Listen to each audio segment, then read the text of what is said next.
하나님 말씀을 보도록 하겠습니다. 오늘 하나님께서 우리에게 주시는 말씀은 말라기 1장 2절에서 5절까지 말씀입니다.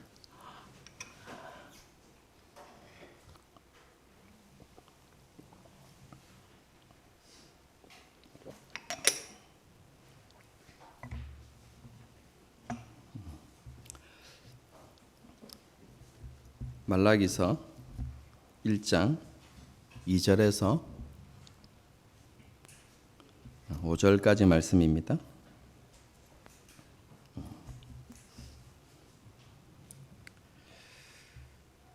한 절씩 교독하시겠습니다. 제가 먼저 읽겠습니다. 여호와께서 이르시되 내가 너희를 사랑하였노라 하나 너희는 이르기를 주께서 어떻게 우리를 사랑하셨나이까 하는도다. 나 여호와가 말하노라 에서는 야곱의 형이 아니냐. 그러나 내가 야곱을 사랑하였고 미워하였으며 그의 산들을 황폐하게 하였고 그의 산업을 광야에 이르도록. 에돔은 말하기를 우리가 무너뜨림을 당하였으나 황폐한 곳을 다시 쌓으리라 하거니와 나 만군의 여호와는 이르노라 그들은 쌓을지라도 나는 헐리라. 사람들이 그들을 일컬어 악한 지역이라 할 것이요 여호와의 영원한 진노를 받은 백성이라 할 것이며 너희는 눈으로 보고 이르기를 여호와께서는 이스라엘 지역 밖에서도 크시다 하리라. 아멘. 구약의 마지막 책인 말라기는 구약 전체를 요약하고 적용하는 메시지가 담겨 있는 책이다. 제가 지난 시간에 이렇게 말씀을 드렸죠. 좁게는 모든 선지서의 결론이다. 이렇게 이야기하기도 합니다. 그뿐만 아니라 이 말라기서에는 다가오는 미래, 하나님의 통치에 대한 소망을 품게 하는 그런 메시지가 담겨 있는 책입니다. 그래서 이 책을 읽으면요, 우리가 어떻게 하나님의 백성으로 살아야 할지를 다시 한번 생각하게 되고 또 어떤 소망을 가지고 우리가 이 땅을 살아갈지를 그렇게 알게 되어지는 이런 본문의 말씀인데요. 말라기를 이렇게 우리가 살펴보는 동안 여러분들도 개인적으로 말라기서를 여러 번 읽어보고 이렇게 묵상하고 그렇게 할 수 있었으면 좋겠습니다. 그런데 이 메시지는요, 하나님께서 주시는 경고의 메시지다라고 이렇게 시작이 되어지죠. 그럼 여기서 경고라는 이 단어에 어떤 의미가 포함되어져 있냐면 짐이라는 의미가 함께 포함되어져 있습니다. 그래서 이스라엘 백성들이 하나님께 주시는 말씀을 무겁게 이렇게 받아들여야 한다라는 의미가 내포됩니다. 말씀의 엄중함을 깨닫고 신중한 마음과 태도를 가지고 하나님의 말씀을 들어야 한다는 그런 의미가 담겨 있는 것이죠. 그래서 경고의 말씀을 통해서 자신이 잘못된 길에 서 있음을 깨닫고 거기서 돌이켜서 하나님께서 원하시는 그 자리로, 원래의 자리로 돌아가야 한다라는 그런 의미가 포함되어져 있습니다. 여러분, 이런 경고의 말씀이 담긴 말라기서는요, 6개의 논쟁으로 이루어져 있습니다. 논쟁의 형식은 이렇습니다. 먼저 하나님께서 이스라엘 백성들에게 말씀하십니다. 그러면 그 말씀을 들은 이스라엘 백성들이 그 하나님의 말씀에 의문을 제기하고 반박합니다. 그러면 하나님께서 다시 이스라엘 백성들의 의문과 반박에 대해서 다시 답하시고, 그렇죠? 그들의 논리를 이렇게 파하시는 그런 여러분 구조로 이렇게 되어 있는데요. 이런 구조의 논쟁이 6번 이루어진다. 여러분 이렇게 이해하시면 되겠습니다. 그렇죠? 이 6개의 논쟁 가운데 오늘은 첫 번째 논쟁에 대해서 우리가 생각해 볼 건데요. 2절의 말씀을 보겠습니다. 전반부입니다. 여호와께서 이르시되 내가 너희를 사랑하였노라. 하나님께서 이스라엘 백성들에게 주시는 첫 번째 말씀이 무엇입니까? 하나님께서 이스라엘 백성들을 사랑하셨다는 것입니다. 우리 한글 성경에는 사랑하였다는 의미가 잘 내포되어 있지 않지만 사용되어진 시제를 보게 되어지면 이것은 계속적인 의미가 포함되어져 있습니다. 하나님께서 이스라엘 백성들을 사랑하셨는데 과거에도 사랑하셨고 지금도 사랑하고 계시고 앞으로도 사랑하실 것이다 라는 메시지가 여러분 그 표현 속에 담겨져 있는데요. 하나님께서 이스라엘 백성들에게 주신 첫 번째 메시지입니다. 이 말씀은 그죠? 우리에게 어떤 의미를 던져줍니까? 처음에 시작하면서 하나님께 주신 경고의 메시지다라고 이렇게 말씀하셨지만 그 경고의 메시지 첫 번째 말씀이 뭡니까? 내가 너희를 사랑하였노라 이렇게 말씀하고 계시죠. 여러분 이런 구조를 보게 되어질 때 이스라엘 백성들을 향한 그 하나님의 본심이 무엇인지를 우리가 알게 됩니다. 하나님은 이스라엘 백성들을 심판하기를 원하시는 것이 아니라 그들에게 진노를 쏟으시기를 원하시는 것이 아니라 그들을 사랑하시고 그들이 정말로 잘못된 길에서 돌이켜서 본래의 자리로 돌아오기를 원하시는 그 하나님의 마음이 잘 담겨 있다. 우리는 이렇게 생각해 볼 수 있는 것이죠. 이렇게 하나님께서는 자기 백성들을 향한 변치 않는 사랑을 고백하셨습니다. 여러분 그런데 그 사랑 고백을 들은 그 진심이 담긴 사랑 고백을 들은 이스라엘 백성들이 어떻게 반응합니까? 2절 중반부를 보겠습니다. 너희는 이르기를 주께서 어떻게 우리를 사랑하셨나이까? 무슨 말입니까? 우리는 하나님의 사랑을 인정할 수 없습니다. 하나님께서 우리를 사랑하신다는 그 말씀을 도저히 받아들일 수 없습니다. 라고 이렇게 이야기하는 것입니다. 조금 더 구체적으로 이야기하면 이렇습니다. 하나님께서 우리를 사랑하신다는 증거가 어디 있습니까? 지금 이렇게 하나님께 반문하는 것이죠. 자신의 삶을 아무리 살피고 살펴보아도 하나님께서 우리를 사랑하신다는 그 증거들을 찾을 수가 없습니다. 그렇게 이야기하는 것입니다. 왜 그렇습니까? 이스라엘 백성들이 하나님의 약속을 믿고 바벨론에서 가나안 땅으로 돌아왔습니다. 성전을 재건했습니다. 그런데 달라진 것이 아무것도 없다는 것입니다. 약속의 땅으로 돌아오면 형통하고 조금 더 나은 삶을 살 수 있을 거라고 생각했지만 형편은 조금 더 나아지지 않았다는 것이죠. 그래서 이스라엘 백성들은 실망하면서 하나님께서 우리를 정말로 사랑하신다면 왜 우리가 이 모양 이 꼴로 살아야 합니까? 지금 이렇게 하나님께 반문하고 있는 것이죠. 여러분 이스라엘 백성들에게 뭐가 보이지 않았다고요? 하나님께서 자기를 사랑하시는 그런 증거들이 보이지 않았다는 것이죠. 이스라엘 백성들이 이렇게 반문하니까 하나님께서 말씀하십니다. 2절 하반절부터요 3절까지 3절 초반부까지인데요. 제가 읽어드리겠습니다. 나 여호와가 말하노라 에서는 야곱의 형이 아니냐? 그러나 내가 야곱은 사랑하였고 에서는 미워하였으며 이렇게 되어 있죠. 여러분 여기에서 미워하였다는 말을 오해하면 안 됩니다. 하나님께서 정말로 에서가 너무 못마땅하고 그가 사랑받을 가치가 없어서 싫어했다, 증오했다 이런 의미가 아닙니다. 여기에서 그렇죠? 내가 야곱은 사랑했다 하지만 에서는 미워했다 이 말은 하나님께서 야곱은 선택했지만 에서는 선택하지 않았다라는 의미입니다. 그렇죠? 두 자녀가 있었는데 하나님께서 약속의 자녀, 언약의 자녀를 선택하실 때 에서가 아닌 야곱을 선택하셨다라는 표현입니다. 여러분 강조하기 위해서 이렇게 사용되어진 것이지 여러분 표현이 그런 것이지 하나님의 실제 마음이 그랬다는 것은 아닙니다. 성경을 읽을 때 조심해야 되는 성경 구절이 있죠. 그게 뭡니까? 부모와 형제를 미워하지 않으면 나를 따를 수 없다. 이런 이야기를 할 때 실제로 우리가 부모님과 형제 자매를 미워해야 한다는 예수님의 말씀이 아닙니다. 그렇죠? 우선순위에 대해서 이야기하는 것이지. 그래서 우리가 성경을 읽을 때 그런 표현들을 잘 이해하면서 읽을 필요가 있습니다.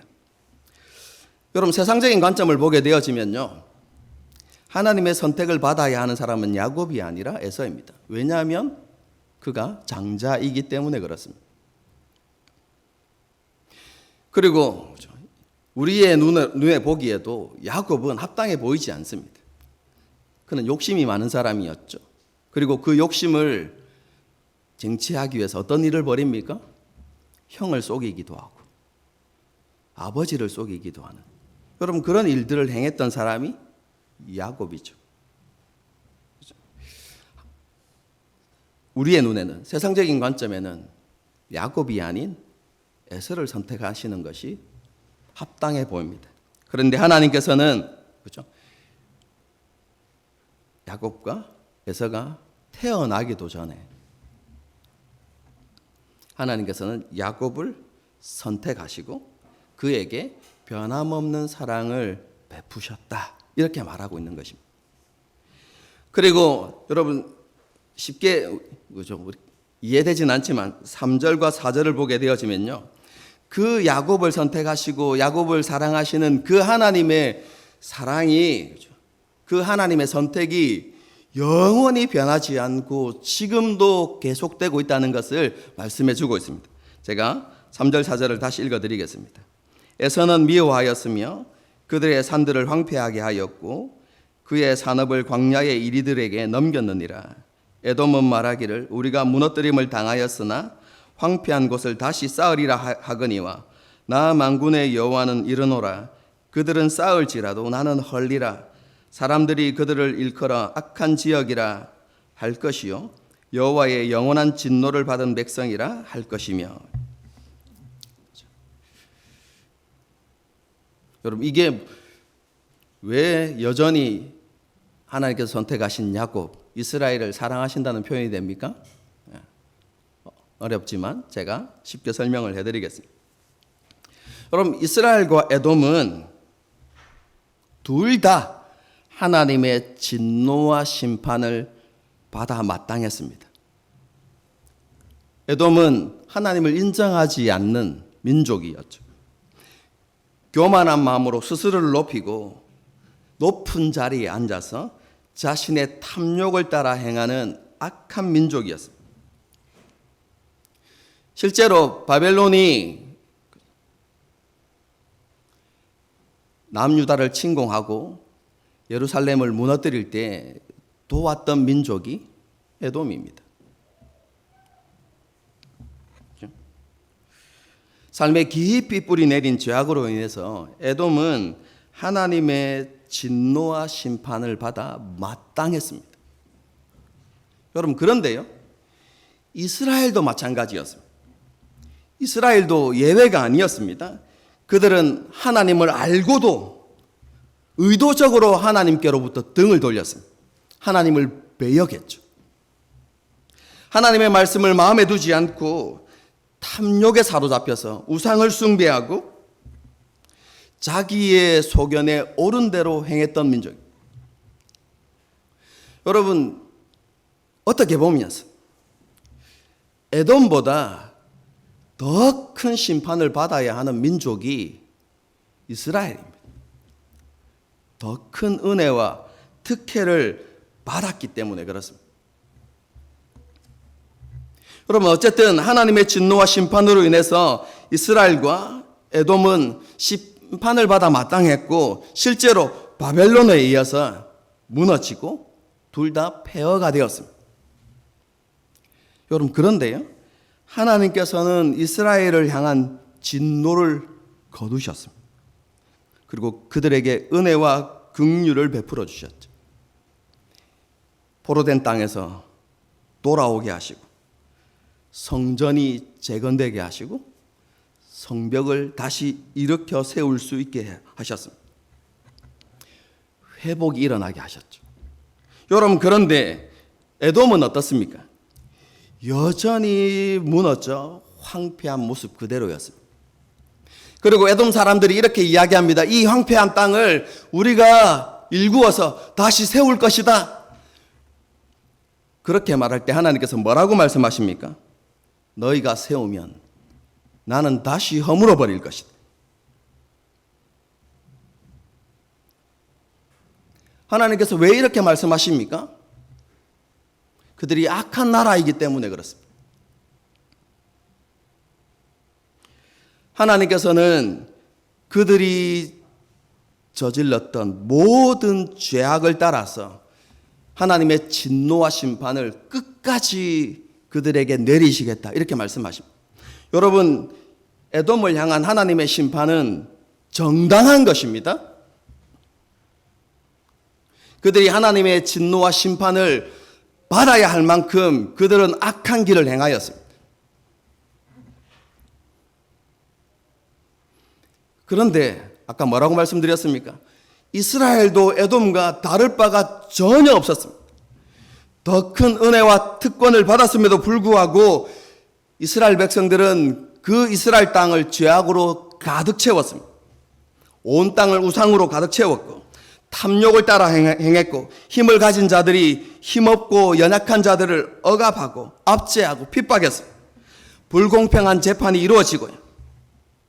이웃을 향한 거짓과 속임수로, 그렇죠? 여러분, 온 사회가 가득했습니다. 에돔과 다를 바가 없었습니다. 여러분, 그런데 하나님께서 그런 이스라엘을 악한 나라라고 부르지 않으십니다.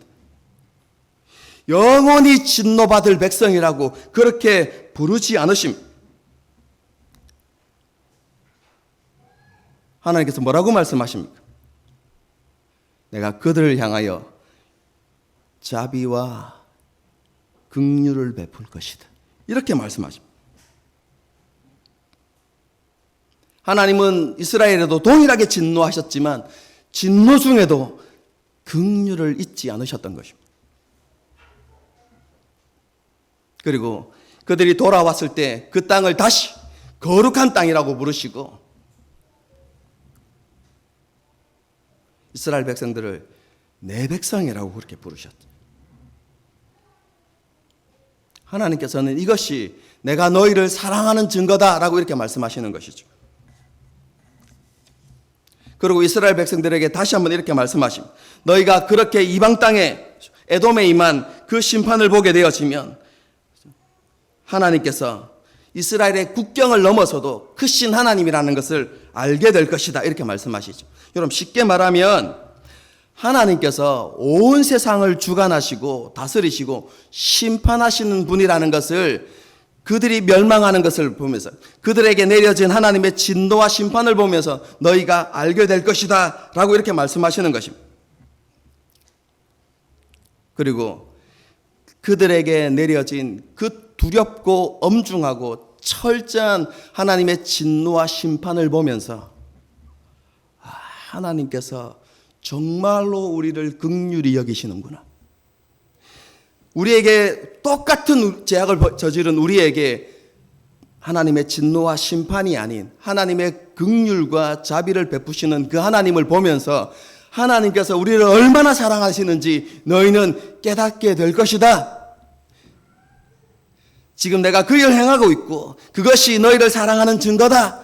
하나님께서 여러분 그렇게 지금 이스라엘 백성들에게 말씀해 주고 있는 것이죠. 이스라엘과 에돔이 무너졌을 때 보면 그렇죠? 두 나라의 운명이 비슷해 보였습니다.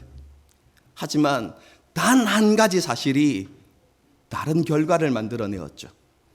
그게 무엇입니까? 하나님께서 이스라엘을 사랑하시고 선택하셨다는 것입니다.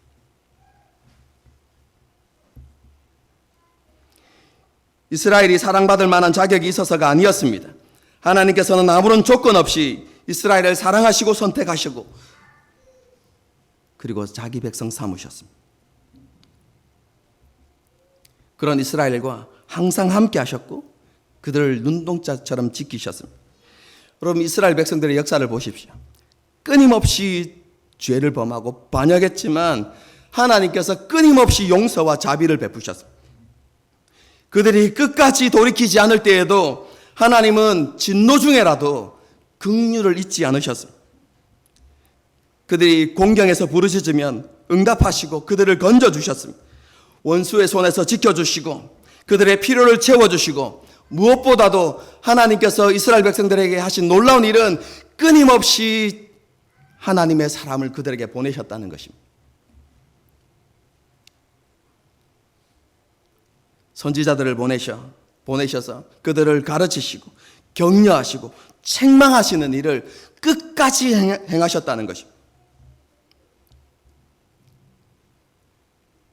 그것이 하나님께서 이스라엘을 사랑하시는 증거였고 그 사랑으로 인해서 이스라엘이 에돔처럼 완전한 멸망에 이르지 않았다는 것입니다. 이 모든 것이 내가 너희를 사랑하였기 때문이라고 말씀하십니다. 여러분, 이스라엘을 향한 하나님의 신실한 사랑이 없었다면 이스라엘은 이 땅에 존재하지 못했을 것입니다. 여러분, 그런데요, 이스라엘 보는 관점은 너무나 달랐죠. 그죠? 이스라엘 백성들은 자기 뜻대로 되는 것이 없다고 생각했습니다. 포로된 땅에서 힘들고 어려운 삶을 살다가 겨우 돌아왔는데 여전히 자기 삶은 고생으로 가득하다고 생각했습니다. 여러분, 그때 어디가 떠올랐겠습니까? 바벨론이 떠올랐겠죠. 여러분, 똑같습니다. 여러분, 애굽에서 힘들고 어려운 삶을 살았지만 광야로 나왔을 때 이스라엘 백성들이 어디를 떠올렸습니까? 애굽을 떠올렸죠. 그것은 풍요로운 것이고 고기도 마음껏 먹을 수 있는 것이었고 그리로 돌아가자. 이스라엘 백성들이 몇 번이나 그렇게 이야기했습니다. 여러분 바벨론에서 가나안 땅에 돌아온 백성들도 그랬을 것입니다. 여러분, 느부갓네살 다스렸던 그 바벨론은요, 정말로 경제, 사회, 문화가 발달했던 지역입니다. 화려함으로 가득했던, 영광으로 가득했던 지역입니다. 여러분, 그런데 바벨론은 그러한데 자기가 여러분 돌아온 하나님의 언약의 땅은 여전히 황폐합니다. 겨우 성전이 세워지고 예루살렘 성벽이 세워졌을 뿐입니다. 그뿐만 아닙니다. 자신을 사로잡아갔던 그 권세자들, 여러분, 바벨론 사람들은 부귀영화를 누리고 있습니다. 여러분, 그런데 자신들은 여전히 고난과 슬픔뿐이라고 여러분 그렇게 생각했던 것이죠.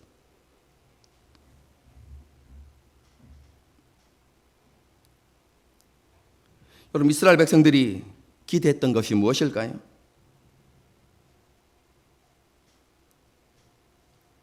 자신의 삶에 고생이 없는 풍요로운 삶, 여유로운 삶, 다른 사람에게 지배받는 위치에 있는 것이 아니라 다른 사람을 지배하는 위치에 서는 것, 그걸 성공이라고 이야기하죠. 이스라엘 백성들이 그것을 기대했습니다. 한마디로 이스라엘 백성들은 그죠? 모든 관심이 자기 자신에게 있었습니다. 자기의 행복, 자신의 건강, 자신의 복지, 갈등이 없는 인간관계, 만족과 여유로운 삶, 안정되고 평안한 환경. 여러분, 거기에 모든 관심이 집중되어 있었죠. 여러분, 이스라엘 백성들의 마음에는 하나님이 아닌 것으로 가득했습니다. 여러분, 그래서 하나님이 어떤 분이신지, 하나님의 뜻은 무엇인지, 하나님이 무엇을 생각하시고 하나님께서 어떻게 느끼시는지, 하나님께서 무엇을 행하셨는지 그런 전혀 볼 수가 없었던 것이죠. 하나님께서 말씀하셔도 그 말씀이 들리지 않고 깨달을 수 없었던 것이죠. 이스라엘 백성들은 하나님을 의심했습니다. 하나님에 대한 회의가 일어났습니다. 결국 뭐라고 이야기합니까? 언제 하나님 우리를 사랑하셨습니까? 하나님께서 우리를 사랑하시는 증거가 도대체 어디에 있습니까? 우리의 삶이 이 모양 이 꼴인데 하나님 우리를 사랑하셨다고 어떻게 그렇게 말할 수가 있습니까? 나는 인정할 수 없습니다. 여러분, 그렇게 이야기하게 되는 것이죠. 여러분, 그런데요, 이런 불신앙의 태도가 한 개인이나 소수에게 한정된 게 아닙니다, 여러분. 이스라엘 전체가 그렇게 하나님께 의문을 품고 하나님의 사랑을 의심했습니다. 여러분, 그런데도요, 이스라엘 백성들이 그것이 죄라는 사실을 잘 깨닫지 못했습니다. 왜 그럴까요? 모두가 그런 모습으로 살아가기 때문에 그렇습니다. 여러분, 죄가 일반화되고 그 사회의 문화가 되어버린 것이죠. 여러분, 그런 불신앙의 모습이 공동체의 문화가 되어버리면요, 그 공동체에 속한 사람은 죄를 쉽게 깨달을 수 없습니다. 그래서 공동체 안에서 불신앙의 모습이 일반화되어지고 문화가 되는 것은요, 개인이 죄를 범하는 것보다 더 위험하고 치명적입니다. 성도들을 함정에 빠뜨리고 연약한 이들을 넘어지게 하고 영적으로 어린 신자나 새신자를 잘못된 길로 이끌어가기 때문에 그렇습니다. 그럼 저와 여러분은요, 우리 공동체가 이런 공동체가 되지 않도록 노력해야만 합니다. 말씀을 통해서 정말 하나님께서 원하시는 그리스도인의 모습이 무엇인지, 그리고 우리가 추구해야 되는 온전한 성경이 가르치는 믿음의 삶의 모습이 무엇인지를 마음에 품고 소망하면서 살아가야만 합니다. 그리고 한 사람 한 사람이 먼저 하나님과 말씀 앞에 깨어있는 삶을 살기 위해서 몸부림치고 서로 도전하고 격려하고 건면하는 삶을 살아가야 하는 것입니다. 여러분, 그래서 불신앙이 그리스도인에게 당연한 것처럼 여겨지는 일이 없도록 해야 하는 것이죠. 여러분, 쉽게 예를 들어드리겠습니다. 여러분, 공동체에 속한 모든 사람들이 모두가 큐티를 안 하면요, 큐티 안 하는 것을 당연하게 여깁니다. 여러분, 그것의 심각성을 깨닫지 못합니다.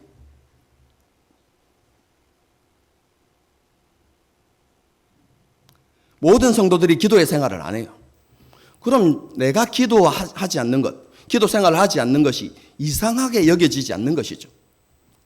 그렇죠? 서로 위로하면서 하향평준화가 되는 것이죠. 나도 안 했네. 니도 안 했네. 뭐 괜찮네.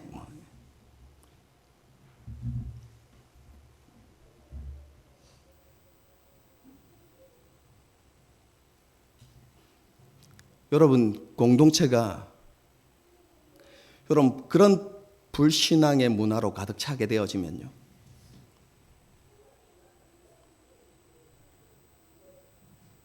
성도들은 그 속에서 자신의 죄를 깨달을 수 없고 하나님 보시기에 합당한 믿음을 일으켜 세우기 위해서 몸부림치는 일도 거의 일어나지 않습니다, 여러분. 어떻게 되어야만 합니까? 한 사람 한 사람이 경건의 생활에 힘을 쓰고 안 하는 사람을 비난하고 정죄하는 것이 아니라 격려하고 도전하고, 그렇게 하면서 그것이 우리에게 합당한 삶이라는 것을 보여주고, 우리가 바른 경건의 생활을 해나갈 때 하나님께서 우리의 삶 가운데 어떻게 역사하시고 우리가 어떻게 하나님의 나라를 누리며 살아가는지를 사람들에게 서로 보여주고, 여러분, 그렇게 도전해 갈 때 그 공동체가 건강한 공동체로, 그렇죠? 여러분, 말라기 시대에 그런 공동체가 되지 않고 하나님 보시기에 깨어있는 공동체로 여러분 그렇게 세워져 갈 수 있는 것이죠. 여러분, 우리가 그런 공동체를 만들어 가기 위해서 노력해야 되는 것입니다.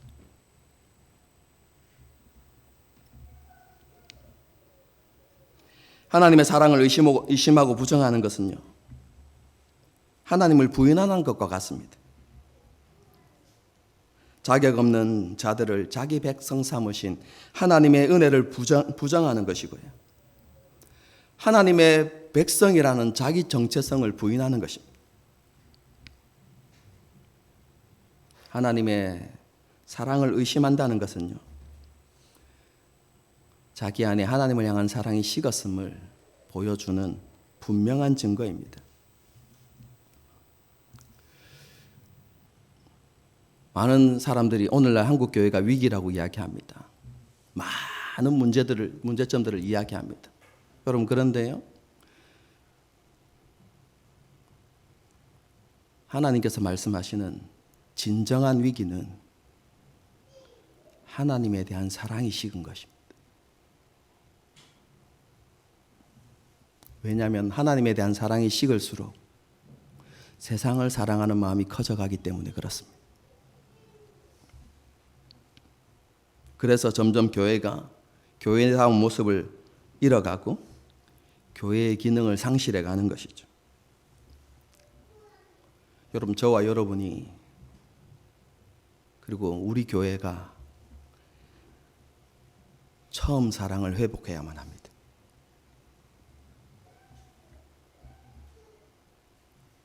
여러분, 사랑을 회복하는 것이 신앙의 본질입니다. 여러분, 신앙의 핵심입니다.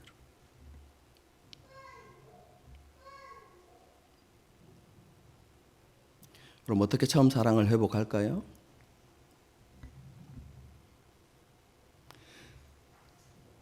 처음 사랑을 회복하라는 말씀은 하나님의 사랑을 기억하라는 것입니다. 하나님께서 어떻게 너희를 사랑하셨는지를 되새겨 보라는 것입니다. 여러분, 이 은혜의 권면을 우리가 헛되이 받으면 안 됩니다, 여러분. 물론 성도들 가운데는 지금 삶이 너무 힘들고 어려워서 하나님의 사랑에 대한 의구심이 드는 성도들도 있을 겁니다. 이스라엘 백성들이 질문했던 것처럼, 하나님, 정말로 하나님 나를 사랑하십니까? 여러분, 그런 질문이 여기까지, 그죠? 이렇게 차는 사람들이 있을 수도 있습니다, 여러분.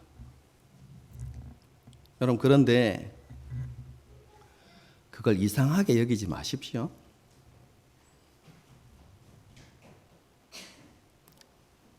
여러분, 당연한 것입니다. 삶에 많은 문제가 있고 어려움이 있고 삶의 공고함이 있으면 누구나 하게 되는 질문입니다. 시편을 읽어보십시오. 믿음의 선조들도 똑같이 질문했습니다. 하나님 살아계십니까? 하나님 정말로 우리를 사랑하십니까? 여러분, 질문했어요.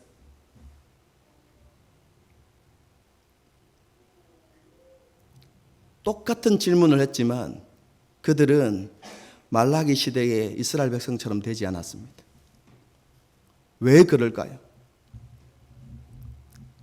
그 의문을 들고 하나님 앞에 나갔기 때문에 그렇습니다. 그들은 하나님 앞에 씨름하면서 하나님으로부터 답을 얻으려고 했습니다. 하나님께 응답을 받기 위해서 몸부림치고 하나님을 기다리고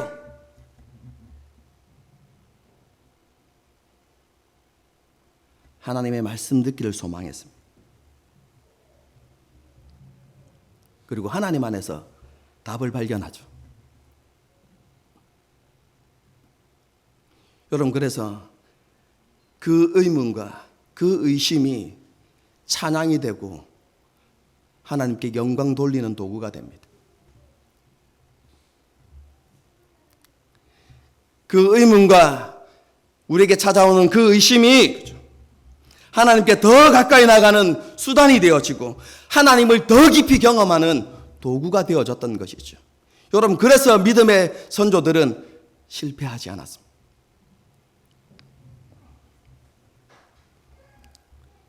저와 여러분이 그 믿음의 길을 따라가야만 합니다.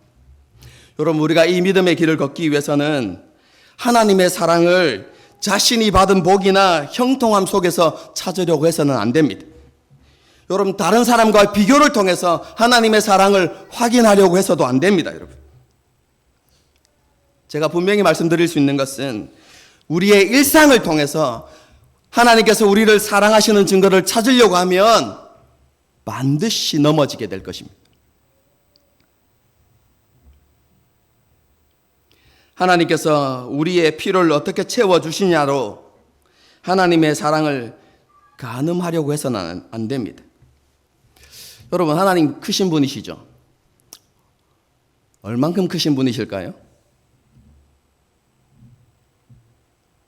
그럼 우리가 하나님의 크심을 이야기할 수 없습니다.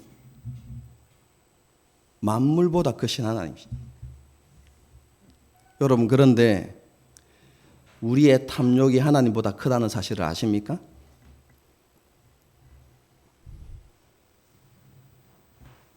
탐욕으로 가득하면 늘 하나님이 부족해 보입니다. 왜 하나님 이것밖에 사랑해 주시지 않습니까? 왜 하나님 이것밖에 채워주시지 않습니까? 여러분, 그게 탐욕의 무서움입니다. 여러분, 다시 말씀드립니다. 하나님은 만물보다 크신 하나님이시지만 우리의 탐욕은 하나님보다 큽니다. 그래서 늘 부족하다고 불평하고 원망하게 만드는 것이죠. 우리는 하나님의 사랑을 십자가에서 발견해야만 합니다.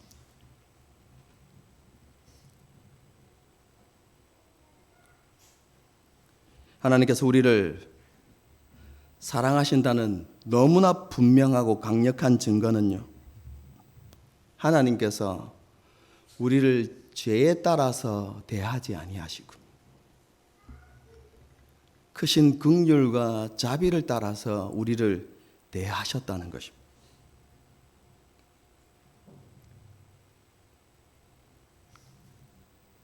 여러분, 오늘 본문의 말씀을 기억해 보십시오. 동일한 하나님의 진노와 심판을 받아야 하는 이스라엘이었지만 하나님께서 에돔에 내리시는 그 진노와 하나님의 심판을 보면서 뭐라고 말씀하십니까? 내가 너희를 어떻게 사랑하였는지를 생각해 보라고 말씀하십니다. 무엇을 보아야만 합니까? 예수님 위에 쏟아진 하나님의 진노와 심판을 보아야만 합니다. 그 심판이 얼마나 엄중하고 크고 두려운 심판이었는지를 여러분, 우리가 보아야 하는 것이죠. 여러분, 그 하나님의 진노와 심판의 크기를 여러분 경험하면 경험할수록, 그것을 더 깊이 알아가면 알아갈수록 여러분, 우리를 향한 하나님의 사랑이 얼마나 크고 놀라운 것이었는지를 우리는 깨닫게 될 것입니다. 우리가 받아야 하는 심판이었지만, 우리가 당해야만 하나님의 진노였지만 우리를 그렇게 대하지 아니하시고 그리스도의 대속적인 죽음 안에서 우리에게 자비를 베푸시고 긍휼을 베풀어 주셔서 우리의 모든 죄를 사실 뿐만 아니라 우리에게 하나님의 자녀가 되는 놀라운 특권을 주신 그 하나님의 사랑을 여러분 생각할 때마다 정말로 하나님께서 우리를 사랑하신다는 것을 깨달을 수 있게 되는 것이죠, 여러분.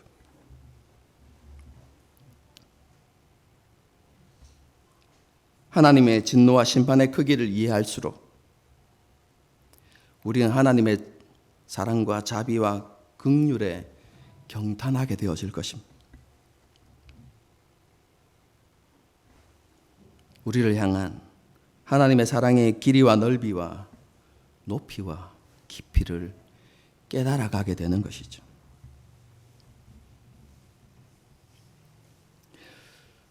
우리가 하나님의 사랑을 깨닫지 못하는 것은요,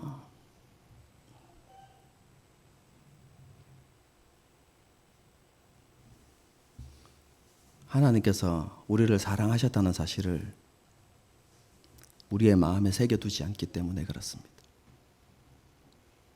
뿐만 아니라 하나님을 향한 우리의 사랑이 식었기 때문에 그렇습니다. 말라기 시대에 이스라엘 백성들이 힘들고 어려운 상황 가운데서도 마음을 다하고 힘을 다하고 뜻을 다하여서 하나님을 찾고 사랑했더라면 그들은 그 척박한 상황 가운데서도 하나님을 보고 하나님의 사랑을 깨달았을 것입니다. 하나님께서는 저와 여러분이 하나님의 사랑을 아는 자들이 되기를 원하십니다.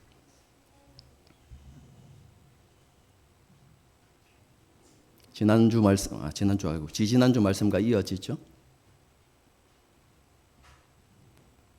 하나님을 사랑하는 법, 하나님의 사랑을 알아가는 법이 무엇입니까? 하나님의 말씀을 문설주에 기록하고 옥기스에 기록하고 앉았을 때든지 일어설 때든지 그 하나님의 말씀을 가르치고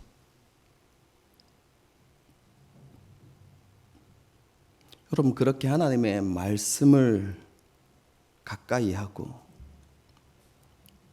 말씀에 사로잡힐 때 우리 안에 하나님을 향한 사랑이 더 깊어지고 더 커져가는 것이죠. 다시 말씀 앞으로, 다시 복음 앞으로, 다시 십자가 앞으로 나아가는 저와 여러분이 될 수 있기를 바랍니다. 그리고 앞으로 계속해서 여러분 이런 논쟁이 반복될 겁니다. 하나님이 말씀하시면 언제요? 왜요? 여러분 그것을 통해서 우리의 모습을 발견하고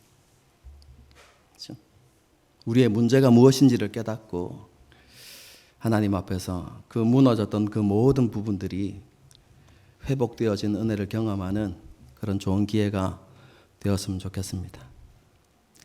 함께 찬양하고 기도하시겠습니다.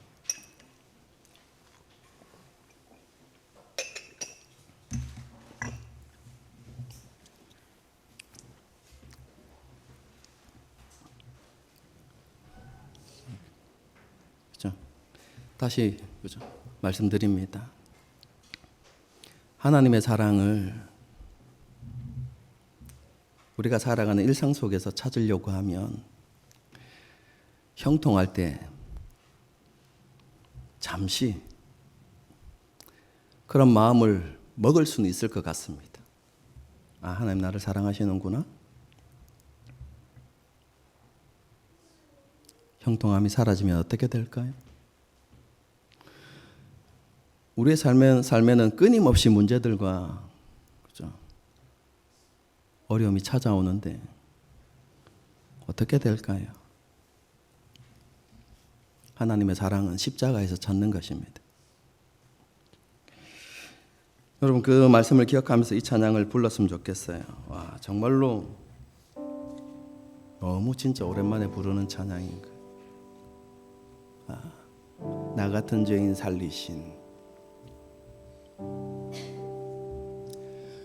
여러분 십자가에 쏟아지는 진노와 하나님의 심판을 보아야만 합니다. 여러분 그것을 보면서 이렇게 기도해야 됩니다. 하나님 그 진노와 심판의 크기를 깨닫게 해주십시오. 그리고 그것을 통해서 하나님의 사랑을 보게 해주십시오. 내가 받아야 하는 그 진노와 그 심판을 나에게 내리지 아니하시고 나를 용납하시고